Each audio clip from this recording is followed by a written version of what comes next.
देखिए class 10th में या उसके ऊपर इसकी ज़रूरत पड़ेगी किसकी, जिसे types of white blood sales.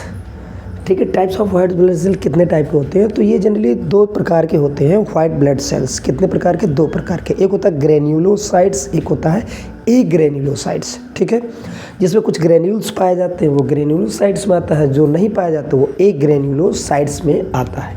तो ये क्लास 10th के लिए बड़ा इंपॉर्टेंट है। इसमें वाइट ब्लड और उसके फंक्शन पूछ लेते हैं।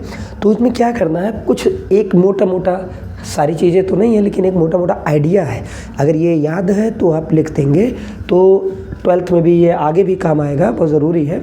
तो इनका ये शेप है। तो देखिए types of white blood corpuscles या वाइट ब्लड सेल्स। ठीक है, इसमें देखिए क्या है कि WBC के ये 1 2 3 4 5, ठीक है, कई कई 6 होते हैं। ठीक है, प्लेटलेट्स से रिलेटेड चीज़ें। ठीक है, तो वो अभी हम नहीं, ये मेन जो होता है उसको देखिए। WBC क्या होता है? बेसोफिल, इस्नोफिल, न्यूट्रोफिल, मोनोसाइट्स और लिम्फोसाइट्स। इनके ये शेप है, ये 5 प्रकार के हैं। इनके शेप है, इनके कुछ फंक्शंस हैं।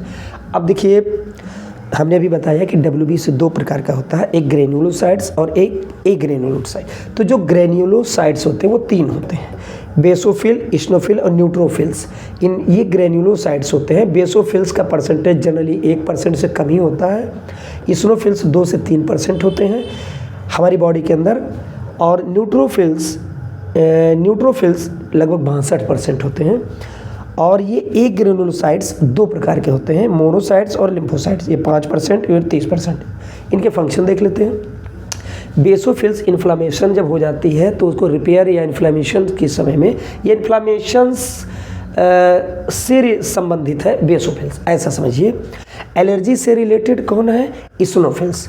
एलर्जी हो गई, इस्नोफिल बढ़ गया। ठीक है, एलर्जी से रिलेटेड इस्नोफिल से 2 से 3% होता है। ठीक, और फैगोसाइटोसिस क्या होती है? तो ये न्यूट्रोफिल्स जो होते हैं, जब पैथोजेंस बाहर से आ जाते हैं, बाहर से कोई बाहरी पार्टिकल आ जाते हैं जो उनको नुकसान पहुंचाते हैं, तो न्यूट्रोफिल की संख्या बढ़ जाती है हमारे ब्लड में और ये उनको खाने लगते हैं। तो भक्षण करने को कहते हैं फैगोसाइटोसिस। तो इनको ऐसे पकड़ पकड़ के खा जाते हैं। ये वाइट ब्लड सेल्स का एक टाइप है जो 62% पाया जाता है। और मोनोसाइट्स ये थोड़ा बड़े होते हैं, तो ये भी क्या होते हैं, इनकी मात्रा कम होती है लेकिन ये भी खा जाते हैं। फैगोसिटिक फंक्शन, ये बहुत तेज़ी से खाते हैं, ये न्यूट्रलाइज कर देते हैं, ये भी खाते हैं, ये भी खाते हैं। और लिम्फोसाइट क्या होता है हमारी बॉडी में, जैसे कुछ आ गया तो एंटीबॉडी सेक्रेट करके उस चीज़ को वो मार देते हैं, पैथोजेंस को। तो ये इम्यूनिटी से रिलेटेड है, एंटीबॉडीज हमारे अंदर बनाते हैं। ठीक है, तो ये एक चीज़ हो गई, इसको याद रखिएगा। Thank you very much.